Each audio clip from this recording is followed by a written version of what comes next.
Joining me today for the St Andrews Economist Scotland's Place in the UK Summit is the Scottish Conservative and Unionist Chief Whip in Holyrood, Stephen Kerr MSP. Now, it was only 50 days ago since Stephen was elected to serve in the Scottish Parliament for the Central Scotland region. Now, after quite some time since the first time he spoke in Parliament in 2001, when he offered time for reflection, Stephen is already making his presence known again in the chamber and beyond as the newly elected convener of Education, Children and Young People. Known for his heartfelt views on the Union, Stephen is a rather apt guest to follow on from Ian Blackford's interview on Tuesday. We are delighted that you're joining us today for Scotland's Place in the UK. Thank you, Ross. I'm delighted to be with you as well. Thank you for the introduction. Very generous. I want to start then with your upbringings, your background to track your political development from an early age. You were born in Dundee on a council estate in Forfar. Your father was a butcher to trade as well as working for the local branch of the co-op, and your mother was a shop assistant. So yes. My question to you then is, how did your upbringings, your family, and also graduating from Stirling University with an honours degree in business influence your politics and also your view on the economy? So I have to say that I always say this, I said this in my maiden speech in the House of Commons, that one of my biggest political influences was my grandfather. Right. My granddad was a tenant farmer in Angus, and he had 2 or 3 fields, and I remember he had chickens and pigs, and he grew tatties and what have you. And he was very, very stoutly a conservative with both small c and large c varieties. So he had very conservative values, and he could not stand Harold Wilson. That's how old I am. Harold Wilson was the Prime Minister when I was a boy, and he never missed any opportunity when Mum and Dad and my sister and I went to visit my grandparents. He'd never miss any opportunity to talk to my dad about politics. And so I grew up listening to these, my dad and my granddad talking about politics, and that influenced my whole thinking about things. And so my interest in politics was kind of inculcated in me. It's always been unintentionally there. Probably by my dad and my granddad. And so that from the age of 10, 11, when you go to primary school and they start the day by the teacher saying, now, what did you see in the news last night? I'd be the one that put my hand up first and have something to say about what had been in the news, because, and I was already forming my views, which to be fair, I've been pretty consistent from that very young age to the present day about the things that I value and the things that matter to me a great deal. You mentioned my mum and dad. So my mum and dad, obviously, like all of us, our parents, massive influence. And one of the things I learned from my mum and dad was the importance of hard work and the importance of standing on your own 2 feet and trying not to be a burden on anyone unnecessarily. And that kind of sense of self-reliance and independence of spirit, which I really passionately believe in to this day. Wherever, whenever and however we can, I think it's good to make a contribution to the people that live around us, rather than to draw from them. And I know that's idealistic, but those are my ideals as a Conservative to this day. You grew up with a family, I believe, interconnected with all the 4 nations of the UK. And earlier this month, you wrote, and I quote, "Like so many other Scots, Britain is in my blood."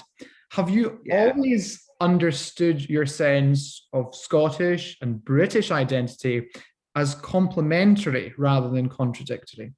Well, I've always been, so my mother is English. My mother has passed away now, but she's English, and my dad is a Scot. My mother came to Scotland when she married my dad in the 1950s. And I was acutely aware of the fact that I was a Scot and my mother was English.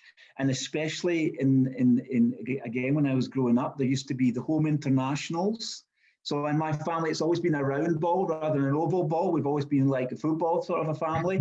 And so when we had the home internationals back in those days, when Scotland played England, I was aware of an atmosphere in our house, because my dad's a was a fiercely proud Scot, and invariably, England would beat Scotland, and my mother would be tiptoeing around the whole issue with my dad. So I was very aware of the fact that I was a Scot and my mum was English. In fact, my mum would tell a story about how when I was at primary school, I came home one day and I was really like in a bad mood with her. And she's finally said to me, "What is wrong with you today?" And then this is her story because I don't remember this. And she said, I said to her, "Well, you cut off our Queen's head." And she said, "What?" She said, "You cut off our Queen's head." And she then said, then I said to her, "Mary Queen of Scots, you cut off her head." And she said, "It wasn't me." And so, I've always been a proud Scot. I'm proud of being Scottish. But as I've evolved and grew up, and developed mature attitudes, I've understood you can have many identities. It's the old thing about when you're a child and you write down your address and you say the town you're in, the county you're in, the nation you're in, the region you're in. So you're in. I was in Forfar, Angus, Scotland, United Kingdom, Europe, the world, and so I've got all of these identities, none of which I've ever felt was in any conflict with the other. Ultimately, that they were who I am as a citizen of the world, as a European, geographically speaking, and as a Brit and as a Scot. In sort of that was about you. Let's bring it a bit wider now.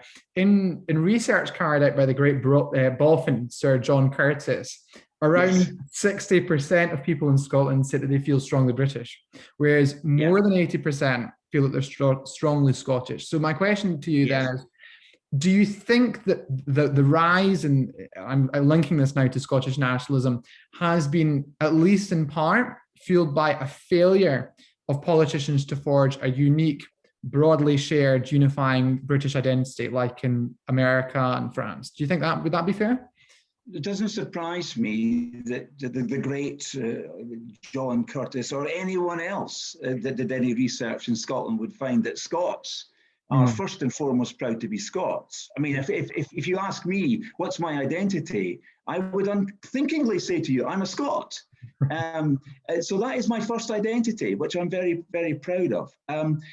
But yes, I think there is also a quiet understanding in Scotland, less noisy than the more nationalistic hubris sort of a voice that says that we also know that we're British and we're very grateful to be British as well. And I think the vaccination programme has underlined all of that. I mean, I think it's no coincidence that the vaccination programme has also, I think, brought about a sense of the fact that we are part of this great British family that incorporates Scotland, England, Wales, and Northern Ireland, and that we benefit from it. But you're asking a more broad question about what has happened in Scotland in the last 20 years to those who will speak up for the British identity. And the truth is that I think since devolution, the United Kingdom's presence in Scotland has been less pronounced because more and more of the functions of government that impact on our daily lives have been, rightly so, devolved to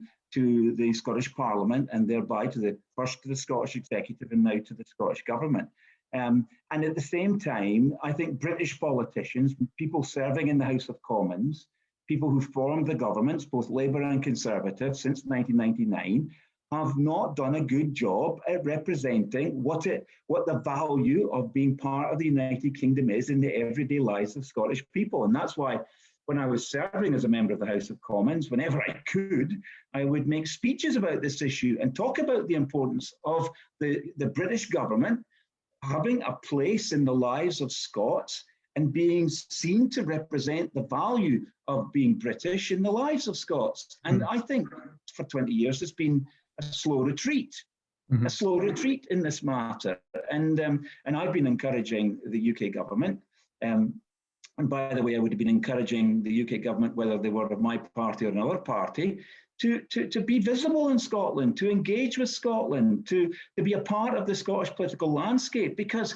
what the UK government does is hugely relevant to the lives of Scots, but it needs to be made visible, and it hasn't been made visible. And so I've been quite critical actually was surprised at how much I got away with as a Conservative backbencher and when I was in the House of Commons. The things I used to say, I was amazed that I never got hooked into the whip's office to be told, you can't say things like that in the House of Commons. But I was openly critical of the fact that my own government was not doing enough to represent the United Kingdom in the lives of the relevance of the United Kingdom in the lives of Scots. And I think that the UK Internal Market Bill, now Act, is a significant step forward in that respect. I think this is a UK government influenced by Boris Johnson's personal commitment to the United Kingdom, but also the excellent work that's being done by my Scottish Conservative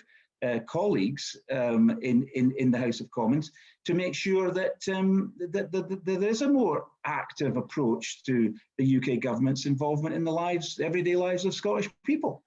That's a long-winded answer. You did say I did ask you how long will this last, and you said, well, it depends how long your answers are. I mean, but I'm kind of impassioned about the idea that the UK government and the UK plays a very big part in our lives, and it's not been visible enough. Let's unpack all that. You've got a lot in that answer, all very interesting. So one of the things I'm going to pick you up on is you talked about visibility of the UK government in a speech on the Union in 2019. You talked about how the Union cannot be in a state of limbo. That means it has to be made to work for our times. Now, I've lost count of how many union advisors Boris Johnson has gone through lately. Yeah. Do you worry that it's only now that the UK government is starting to pick up on making sure that, you talk about in the past about devolve and forget mentality, where they would give more power or more money, and the SNP would just say, well, actually, we want more. So is it more taking sort of ownership, if you like, over the influence and what's going on with the UK government? And I suppose the other part to that question is, would you say that it's at risk, the UK government, of being confined to being reactionary rather than proactive in their response to what's going on in Scotland?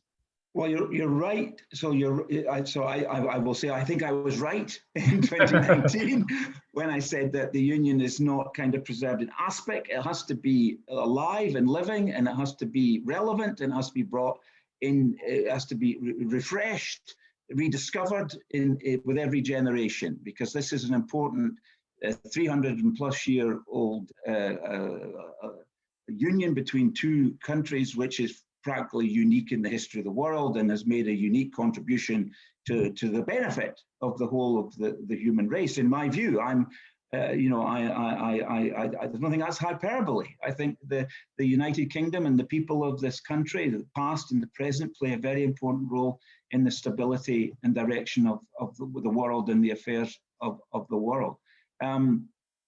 So what you're really asking me is whether or not, you mentioned how many advisors Boris Johnson's had. Look, I spent time with the Prime Minister, had the privilege of doing so when I was an MP and since, and I know that he, despite what you read in the papers, and frankly, much of what's written in the papers is, of passing interest. The Prime Minister is deeply committed to the Union. I saw a former Labour Prime Minister this week talking about how Boris doesn't care about the Union and all the rest of it. It's nonsense. The Prime Minister cares passionately about the Union. Yes, he did decide during the leadership campaign for leadership of the Conservative Party that he wanted to have the title Minister for the Union in the title of Prime Minister. It's one of his titles. But he didn't do that just for cosmetic appearance. He did that because he's deeply committed to making the Union relevant to the age we live in. And it's because of that the government, as one of its first legislative moves in the new Parliament after he won his stunning majority in the December 2019 election, that they brought forward the UK Internal Market Bill, which does reposition the UK government as a relevant force for good in the lives of everyday Scots. So one of the things that Douglas Ross has said, and said repeatedly, is that the greatest threat to the Union is not to be found in Scotland, but is probably to be found more often in London. And what he's referring to there, I believe, is the fact that there has been this attitude of devolve and forget that you mentioned earlier, that the whole configuration of government in London, in Whitehall, has been kind of stuck in the past. It's not been relevant to this new devolved Britain that we live in. And because of that, there's a lot of missing pieces in the way that the UK government interacts with the Scottish government and the Welsh government and the Northern Ireland executive. And what I think that this Conservative government is prepared to do is begin the discussion, which I think is best conducted on a cross-party basis, as to how we bring devolution and Whitehall together, so that there's more of a functioning relationship between the UK government in Whitehall and the devolved administration. So, for example, there's a very loose arrangement for the way that ministers interact with each other in terms of the UK government and the Scottish government. I'd like to see more structures. I'd like to see a framework in which ministers have to meet together, have to cooperate together, have to collaborate, share together. And I'd also like to see things like a dispute resolution method built into this so that we don't go weeks and months and even years with the governments in Edinburgh and London going at each other head to head without a means of finding an out for all of that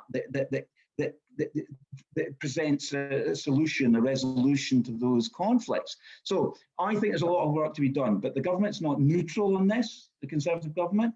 The Prime Minister is not neutral on this. The Secretary of State for Scotland, Alistair, he's certainly not neutral on any of this. They want there to be a higher level of structured cooperation between our governments in Scotland. And I think that's what the vast majority of Scottish people want as well. They want their governments to work together for the common good of every person that lives in Scotland. You talk there about intergovernmental cooperation in the UK, and I think it's argued that's been exemplified throughout, the coronavirus crisis, with the health secretaries all working together as being the way forward. Would it be fair to say that, would it be fair to say that Sturgeon has no interest in cooperating in a way that would show the UK working well? I don't think it really. I hope I'm not going out on a limb here to say that it's clear that the SNP have no interest in making the United Kingdom work. At every turn of the wheel of time, the SNP spend all of their time trying to manufacture grievance. They try and invent grievance, stir people up, cause division, which is actually, when you think about it, the name of the party that I'm a member of, the Conservative and Unionist Party.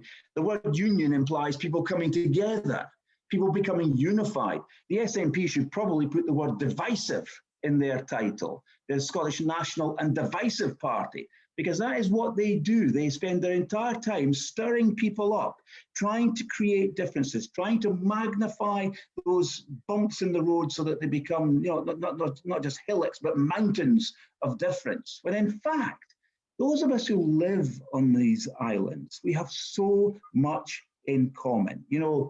Just to introduce a sober note here, it's just not that long ago that we had the anniversary of the passing of Joe Cox, in that horrible event 5 years ago.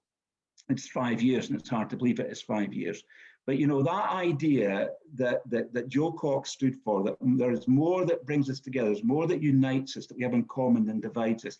That's on the plaque that is behind where she sat in the House of Commons. And actually, I think we should be guided by that in our politics.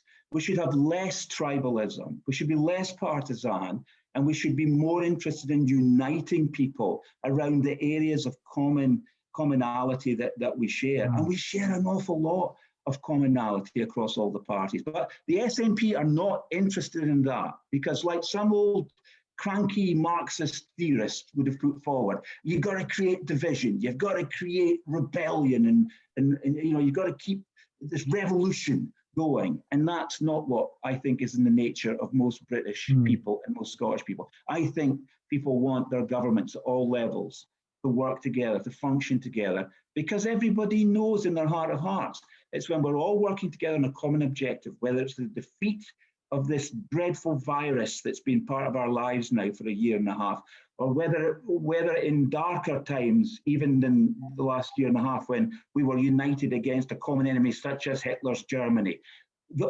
when we all work together, we can achieve magnificent things together. And that's what we need to set our eye to now as we recreate the world around us as we come out of this terrible period of the pandemic. Pivoting now to Brexit, it's well known that Scotland voted with a significant majority to stay in the EU, whereas that's diverging from the UK-wide vote to leave, resulting in, as the nationalists have said, Scotland's been taken out of the EU against its will. If the union is based on consent, how could you argue, or how could one argue rather, that the UK is in any way a union of equals? Well, the thing is that let's deal with the issues. Very technical point, I know this is, but the fact is that it was the United Kingdom that was a member of the European Union. And after we joined the European Union in the days of Ted Heath, there was, again, when I was a boy, there was the first referendum, which was literally a generation ago. It was a generational vote. And that vote in 1975 about Britain joining what was then called the Common Market was done on the basis of everybody in the country, the United Kingdom, had a vote. Everyone had a vote, and we voted as individuals in the United Kingdom, and the result of that referendum was we joined, or we confirmed our membership, I should say, of the Common Market. A generation later, we had a vote on the basis of David Cameron's commitment, which was carried through in the Conservative Party manifesto in the 2015 general election, to have a referendum, a once-in-a-generation referendum. We had that referendum. We again had one citizen, one vote, which sounds like a good definition of democracy. And the result of that was that we voted to leave. Yes, it was narrow and all the rest of it. And yes, in Stirling, for example, where I was later the MP, there was a majority that wanted to stay, and in Scotland there was a majority that wanted to stay. But as a United Kingdom, as a family of nations and peoples that live on these islands, we voted to leave the European Union, and that is what we have now done. So I don't see a conflict in any of this. Had the vote been only for Stirling people to decide, Stirling's membership, we would have stayed. Had it been about Scotland having a membership, if such a thing existed, then we would have stayed. Yes, I acknowledge that. But it was about the United Kingdom's membership of the European Union. And as a United Kingdom, we voted to leave, and we have honoured that vote now, which is the right thing to do. Otherwise, you create an almighty crisis in democracy, that people feel that what they're voting for is not respected. And I think if you were to have such a vote now, on the back of the experience we've had in the last 5 years, perhaps especially in the period of the last 2 years, I think you would find that people that voted Remain would now vote to leave, because they can clearly see that we have a different course to travel now than we did previously as a nation outside of the European Union, independent of the European Union. But there are opportunities in our way, just as there are challenges. Let's move on then to the elephant in the room, the pandemic. Coronavirus crisis has shown devolution in action, as you said earlier, and Nicola Sturgeon has widely been considered, at least on communication, to have handled the pandemic better than her counterparts. Would Scotland have had a better pandemic if it had been an independent Scotland? Well, I think there is an impression, as you say, that Nicola Sturgeon has somehow had... Although she made the same mistakes at the start. Well, she's followed the rest of the United Kingdom's path pretty much identically, but usually 2 weeks later. I mean, we have that now, don't we, with the United Kingdom government setting out a roadmap to remove the restrictions, and then somewhat begrudgingly, eventually, Nicola Sturgeon, who always talks at great length about how she personally feels this, that, and the next thing about it. No. But the reality is, it's the same path, pretty much the same path, just slower, just 2 weeks later. So, and if you look at the rates of infection in Scotland, for example, they have been among the worst in the United Kingdom in the last few weeks and months in particular. The rates of mortality, especially in care homes, are the worst in the United Kingdom. And so, I don't buy this message about how things have been handled better in Scotland. I think all governments have done the very best they can with the limited information that was available about the nature of the coronavirus. And as that knowledge has grown, and particularly as science, I mean, what we have is a miracle of science, Ross, for sure, with these vaccines. I mean, things that would have taken years have been done in months, and we've all got to be very grateful for the scientists. And you know, Scottish nationalists will not like me saying this, but we've also got to be very grateful for the UK government's foresight in getting behind so many different research projects in the first place, so that Britain was at the front of every queue, to coin a phrase, the front of every queue that there was when it came to procuring vaccines. And because of that, not only can we vaccinate our population ahead of every other European country, in fact, ahead of all of the other members of the G7, except the United States possibly, but we've also got enough vaccines that we've procured that we can be a big contributor to the COVAX project, which is to see that the world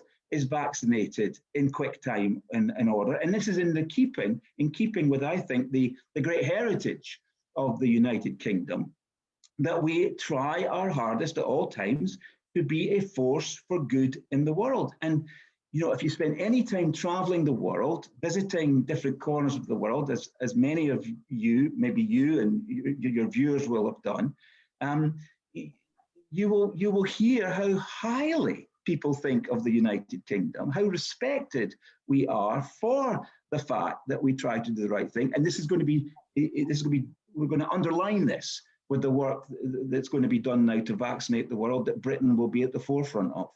Mm-hmm. Just this week, there's been a furious backlash against the alleged hypocrisy of the Scottish Government's announcement of a Manchester travel ban without any consultation with Andy Burnham, and of course no proper scrutiny in the Scottish Parliament. On the question of scrutiny, the First Minister has been regularly criticised by yourself for making announcements like these to press conferences rather than to the Scottish Parliament. Is it acceptable for the First Minister to ignore the scrutiny role of Parliament in making these crucial announcements? Well, you just about misspoke and said Prime Minister. Yes, I said the First Minister. I'm going to address both of those issues. I'm a parliamentarian. You know, I sought to get elected to Parliament several times before I got there, meaning the House of Commons, I mean. And now I'm a member of the Scottish Parliament, and I am a fiercely strong supporter of Parliament, both in London and in Edinburgh. And so it is wrong for the executive in both places to announce things to the media in front of TV cameras ahead of announcing them to Parliament. And I think that's accepted by the British government, by the way. I think that was well articulated by the Prime Minister and Matt Hancock when they appeared in front of the Speaker, who was not best pleased. And I think the same should be expected of the Scottish Government. But I'll be frank with you, Ross, I think the problem with the Scottish Government is that they have for a very long time treated the Scottish Parliament very casually. And I think there isn't the respect that there should be among Scottish ministers for the Scottish Parliament.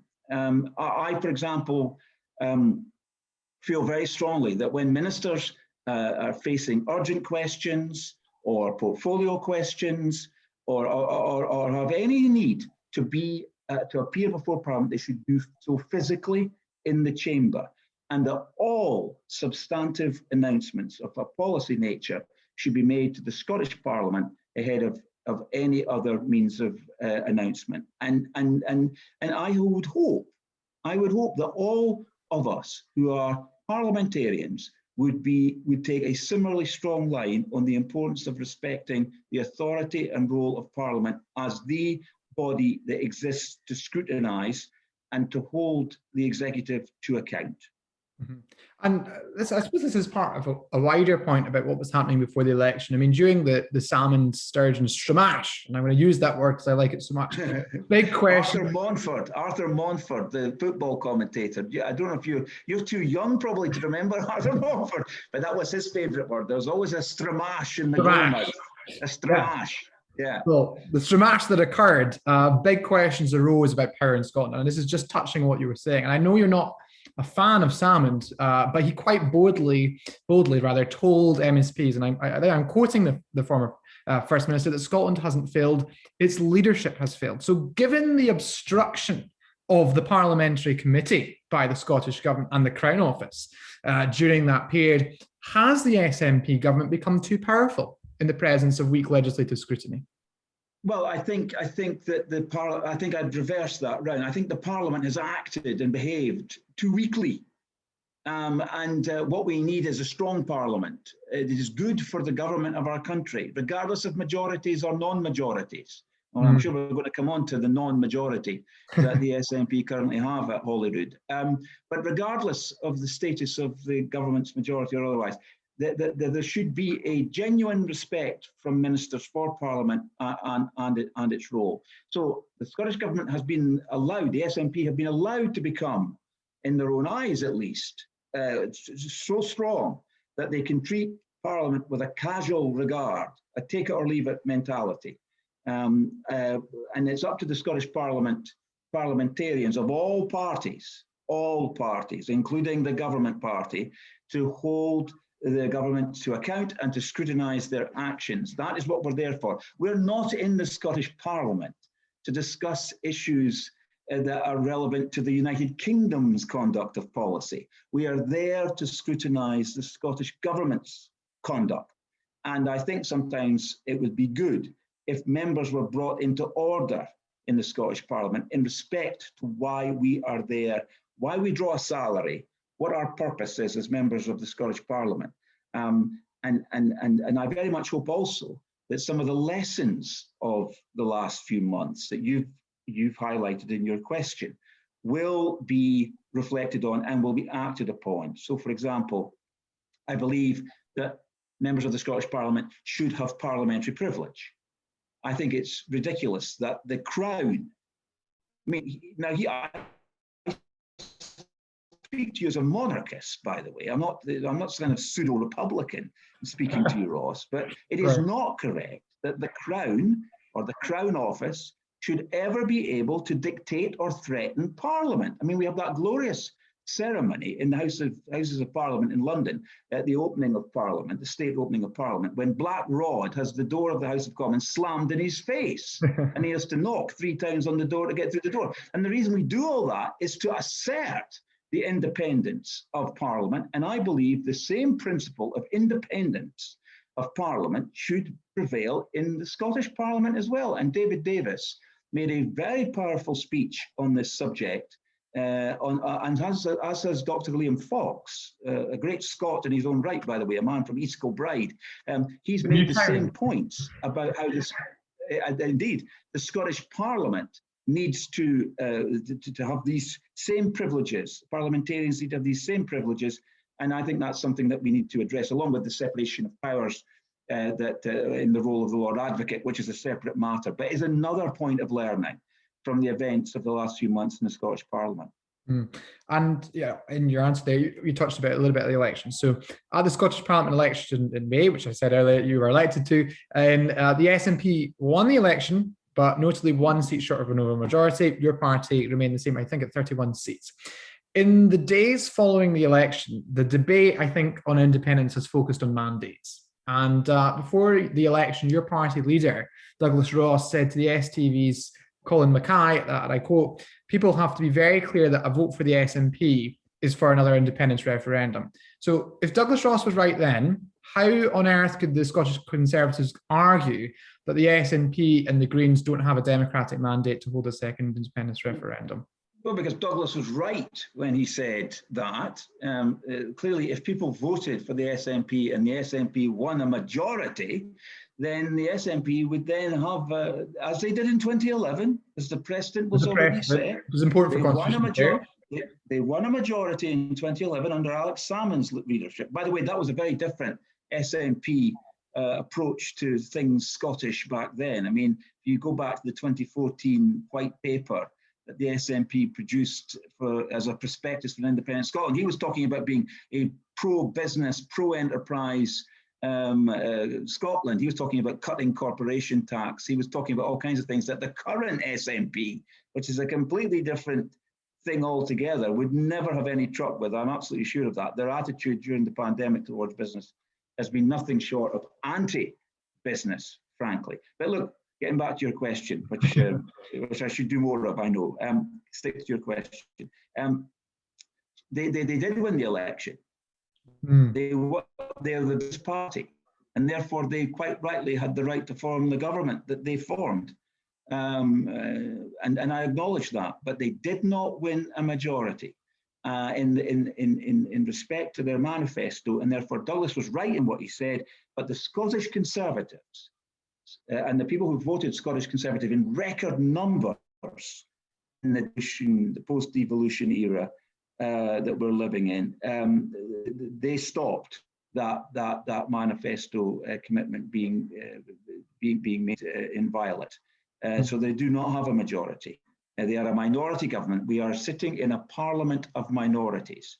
And if you go back to the founding principles of the Scottish Parliament, it was intended, by virtue of the D'Hondt method of election, by virtue of even the shape of the chamber itself, it was intended to be a parliament where parties would reach across the aisle, as they say in American politics. Yes. They would reach across parties and would arrive at some kind of agreed, consensual point of agreement where things would be done in a different sort of a politics than perhaps people felt they had from Westminster. So there is no majority, there is no mandate, there should be no referendum. Okay, so if Sturgeon requests a Section 30 order to grant powers for a second independence referendum, she will no doubt seek to frame the debate as democracy versus Boris Johnson. Now, of course, it should be noticed that Johnson doesn't actually have to do anything. If Sturgeon were to legislate without a Section 30 order, private citizens, I think of Gina Miller, could take the Scottish Government to the Court of Session. But if, as expected, Johnson doesn't grant consent, it would play into Sturgeon's hands, wouldn't it? No, not at all. Because I think the views of the majority of the people of Scotland. Every single poll that has been done, even the ones that showed a majority of people saying that they wanted an independent Scotland, said not now, not now, not this year, not next year, not the next 3 years, not the next 5 years. There was no majority for any of that in any of those polls. And I think that's what the result of the election showed, Ross, that what people actually were voting for was for all of us that were elected to work together to rebuild Scotland after the pandemic. They wanted us as parliamentarians of all parties to come together to do the right thing for Scotland. Now, we are facing huge consequences because of the pandemic. We're facing consequences in terms of the backlog in healthcare. We're only beginning to see what that might mean in terms of pressure on the National Health Service going forward. The Cabinet Secretary for Health himself has said it will take many years for the NHS to recover from the effects of the pandemic and to get back to the levels of service that were pre-existing the pandemic. And even then we were saying, weren't we, that the levels of service in the NHS needed to be improved. And so, that's what the people of Scotland wants to focus on. People who feel that their jobs and their livelihoods are threatened, or perhaps have already lost their jobs and their livelihoods, and feel tremendous personal pressure in terms of running a household, caring for and feeding a family. They want us to focus on reviving the economy. The Scottish Fiscal Commission has said that it will take at least until 2023-24 for us to begin to get back to the levels of economic activity and employment that we had prior to the pandemic. So what people in Scotland are saying to all of us as politicians is, for goodness sake, put away your toys and get to work and focus on the things that matter to us in our everyday lives, like the quality of the education our children get, like the NHS service delivery that we badly need, like the economy, which has lagged behind the rest of the United Kingdom for as long as the SNP, frankly, have been in power under the charge of Nicola Sturgeon. So let's get on with that job of reviving our economy. Let's get on with the job of creating the environment in which jobs can be created. Those are the things that matter, Ross, and those are the things that the Scottish Conservatives, and I believe all parliamentarians, should be focused on. So you talk there about the economy. So let's move to finally then to the economics of independence. Earlier this year, the Institute of Fiscal Studies, a very good institute, found that the Scottish Government's funding per person is almost 30% higher than the English equivalent. And the difference is paid through fiscal transfers via the Barnett formula. Is this so-called Scottish subsidy, if you like, evidence of the UK working? Or is it a sign of ineffective Westminster-led macroeconomic policy, do you think? Right, I don't like the phrase Scottish subsidy. Let me be absolutely clear about that. I don't see the fiscal transfers that way. I see them as the natural benefit that flows from being part of this family of nations that form the United Kingdom. We exist for each other. So there have been times in the past, and I make this absolutely clear, there are times in the past when the fiscal transfer has worked the other direction, particularly in the halcyon days at the peak of North Sea oil. So I don't accept this thing about Scotland as a subsidized country, or that we are, we're living on the back of a subsidy. No, this is the natural ebb and flow of being part of a union where we have the broad shoulders of the union to support each other at different points in our economic progress. So I want to make that absolutely clear. I don't see Scotland as I don't see Scotland as having a begging bowl. I think what we get is exactly what we need from the United Kingdom in a collective viewpoint that meets our needs in terms of the delivery of public services. And that's based on the Barnett formula, which is, is over 40 years old. Now, we can have a debate about the Barnett formula. We can have a debate about what the SNP repeatedly say they want, which is fiscal autonomy. I don't want any of that, because I actually think Scotland benefits in good times and in difficult times by being part of the United Kingdom. Now, as the Westminster government, you asked the question about, is this indicative of a failure of economic policy at a macro level for the United Kingdom government? I would say that there are lots of areas where this common ground of the economy, it's a shared responsibility because of the way devolution works between the UK and Scotland. I think there are many ways, particularly under the SNP, where they've used divisiveness as a political weapon. I think there are many ways in which we can work better together. We can work better together in the area of skills, for example. We can work better together in terms of the whole area of how we support people that need to make use of the social security system or the welfare system. I think there are lots of ways we can not complicate, but complement and work together. In fact, the last thing we need is complication. There's already enough of that. But I think by cooperating and working together, we can actually simplify a lot of things. And that's what comes about with a partnership. A partnership should create a synergetic outcome. There should be something better for the people of Scotland than two governments operating exclusively from one another. When they work together, there should be a synergetic outcome, which means that the outcome of those two governments working together is greater than the output of them working separately. Does that make sense? And that's what I believe the union is all about. And I think, yes, we can do better on the economic front if there's a higher level of cooperation between our two governments. Let me put this to you then, finally. You were broadly supportive of the EU-UK Trade and Cooperation Agreement, which post-Brexit. Now, I said it earlier, I spoke to Ian Blackford in the week, and when I put to him about trade frictions that might arise from the EU, if they were the independent Scotland was to rejoin the EU, there would be a regulatory border there. Yeah. And he basically said to me that it would be okay because you'd be rejoining the EU and you'd have an access to a larger market for life sciences, fishing, whiskey, and all the rest of it. But given that Scotland exports 3 times more to the UK than the EU, and a recent report from the LSE concludes that the costs of Scottish independence would actually not be offset by rejoining the EU, is Scotland's historic integration with the rest of the UK worth breaking? Well, you answered the question yourself in asking the question. this is not just about economics, though, Ross. I know that that's your area of interest, and that's the area of interest of this series that you're doing. But the union of the United Kingdom, for me, is much more than about balance sheets and profit and loss and fiscal transfers. It's about people. It's about families like mine, and my family is not unique. I mentioned my mum being English. I've also got Welsh blood in my family and Northern Irish. Our children three of them live in England. They're married to husband and wife from Northern Ireland. This is not just about trade and economics. It's about what we are on this island, which is a family.